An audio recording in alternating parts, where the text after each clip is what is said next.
Hello guys, welcome to Techie Crown. Today in this video we are going to see the skill assessment for migration part 2. Already in my previous video I have discussed in detail about the pre-assessment activities. Today will be the continuation of the same. Come, let's get into the video. So as part of the assessment activities, the first step would be choosing the right occupation or the job code. So there are multiple scenarios that you need to consider or multiple cases that you need to consider while choosing the appropriate suitable job code. The first thing would be to check for the occupation in the demand list or not. In some cases, you might be falling under a suitable and specific job code, but that particular job code might not be there in the on-demand list, or it might be there in the on-site list or in the offshore list. So you should make sure that your job code is under the on-demand list. For example, if you're planning to apply for 190 under NSW, and if you fall under a developer programmer, then it will be available only for the on-site availability and not for offshore availability. If you are a candidate applying from offshore, then you will not be eligible for the same.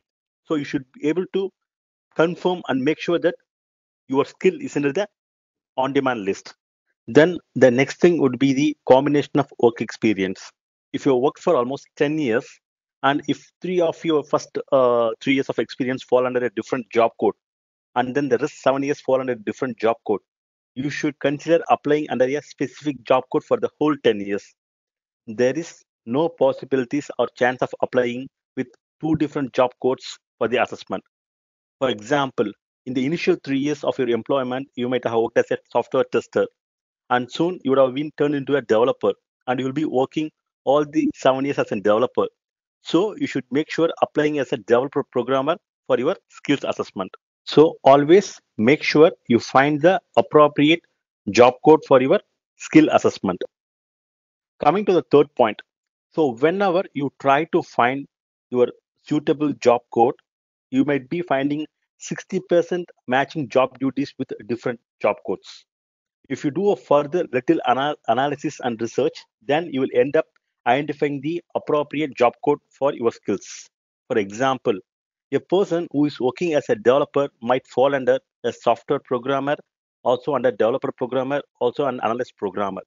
You should make sure to identify under which particular skill code you fall under and then apply for that particular job code. In some cases, as given here, telecommunication network engineer, telecommunication network planner, and network analyst seems to have matching job duties. But if you look further detail, telecommunication network engineer might fall under the professional category, whereas the network planner will fall under different category.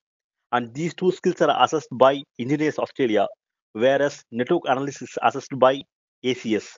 So make sure you apply on an appropriate skill code and then to the relevant authority, failing which you will get a negative outcome.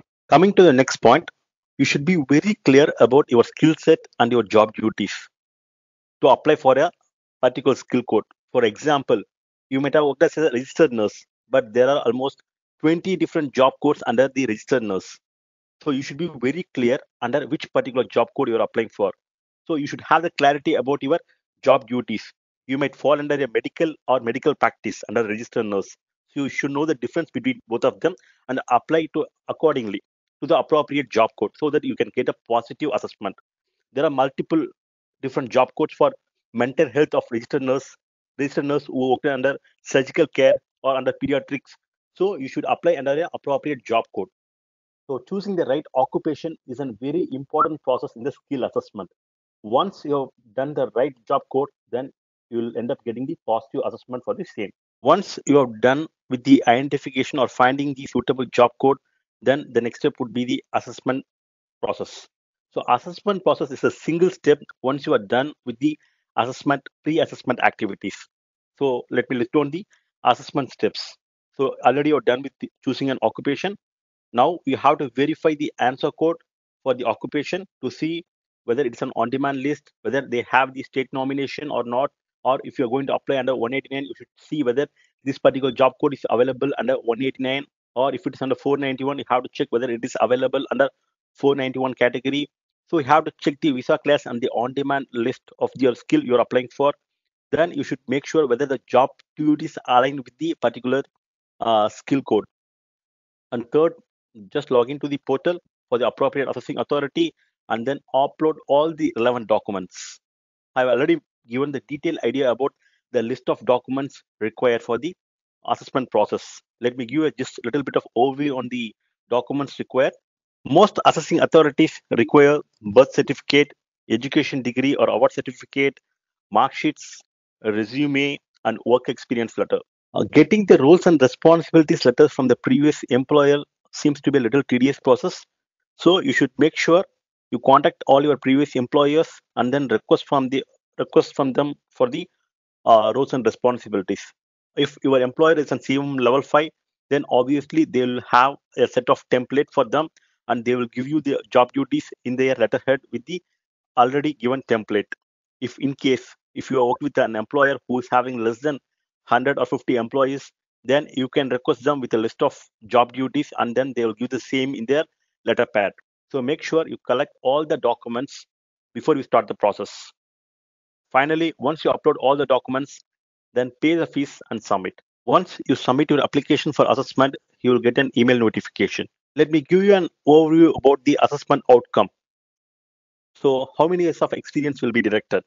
For example, if you are a civil engineering graduate and worked with construction experience, applying with either EA or VETASES, you might be getting X years of experience if you're given a proper documentation and CDR component. In case if you are a civil engineering graduate and worked with an IT experience, or if you're currently working in IT, then you may get X minus 6 years of deduction. X is your total experience, whereas 6 years the years of deduction by the assessment board from ACS. And in case if you're an IT graduate with IT experience, then you may get only 2 years deducted. So you can just predict how many years of experience you will be getting after the assessment, so that you can calculate the points and see what is the total points or overall points you're going to get for the applying for visa. Here is an example for applying ACS. So as I mentioned, ACS is one of the assessing authority. You can collect all the documents as mentioned in the episode 2, do all the pre-assessment activities, and then follow the assessment steps discussed before. Upload all the relevant documents and certifications, add the service and experience certificates, and then pay the fees. So once you log into the portal, you will be there to do all the things and then click on submit. What in case if you have missed to upload any one of the document after submitting the application? So keep checking your emails. You will receive a courtesy email to upload or respond with an additional document. So whatever the documents they requested for, you can upload all the documents at the same time. In case if you are opted for priority processing, then you don't have enough time to upload. You have to upload all the documents within 1 or 2 days, and all the documents should be uploaded at the same time. So once upload, please respond to their email. With some authorities, there will be auto update, but with some authorities, you have to respond to the email in order to resume the process. Here is a sample of the cost and charges for ACS. Similarly, for each and every authority, there will be different cost and it will be revised per year. So make sure you verify all the cost and charges for the authorities you are applying for.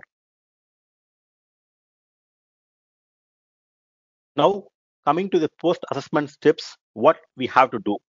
Once you have received your assessment letter, you have to check and calculate the points and see how many years of experience has been directed, and finally, how many years of experience has been given with positive assessment.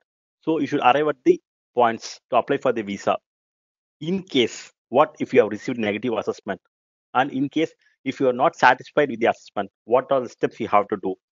These all comes under the post-assessment activities. So either you can go with reissue, review, appeal, renewal, or change of occupation. Let me to explain you in detail about all these steps.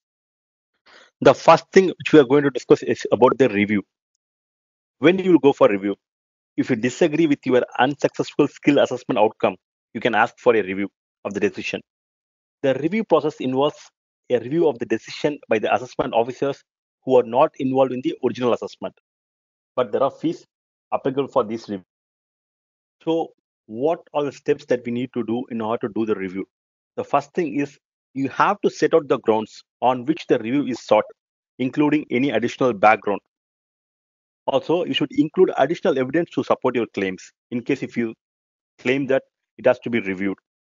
You do not need to resubmit the documents provided in your previous application.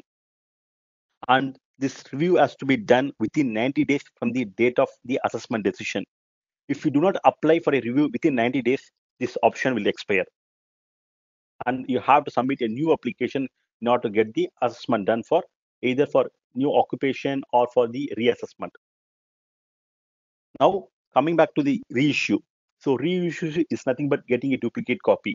It will have the same document with no changes and it will be just reissued. In case if you have missed your previous assessment documents, they will just reissue the document. The third thing would be the appeal. When a person will go for appeal, if you believe the review decision is incorrect, you may apply for an appeal. No additional information will be considered at the appeal stage. The appeal decision is final and there is no opportunity to reappeal. If your appeal is upheld, you will be refunded with full appeal fee. Similar to review, there is a time constraint for this appeal as well. You have to appeal application within 28 days of the outcome. And the next one would be the renewal. In case if your assessment has expired, then you can go for renewal. In some authorities, you can go for renewal, and with some authorities, you have to go for reassessment. You do not have to submit the documents again because whatever the documents you have submitted will be available in the portal. So just you have to submit any additional documentation in case if you have any difference or change of employers. The last one would be change of occupation. In case if you have applied for an inappropriate or irrelevant job code, or in case if you have received a negative outcome for the skill you applied for, then they would be recommending you to align with a different job code. So you can go for a change of occupation. It may be purely a new assessment.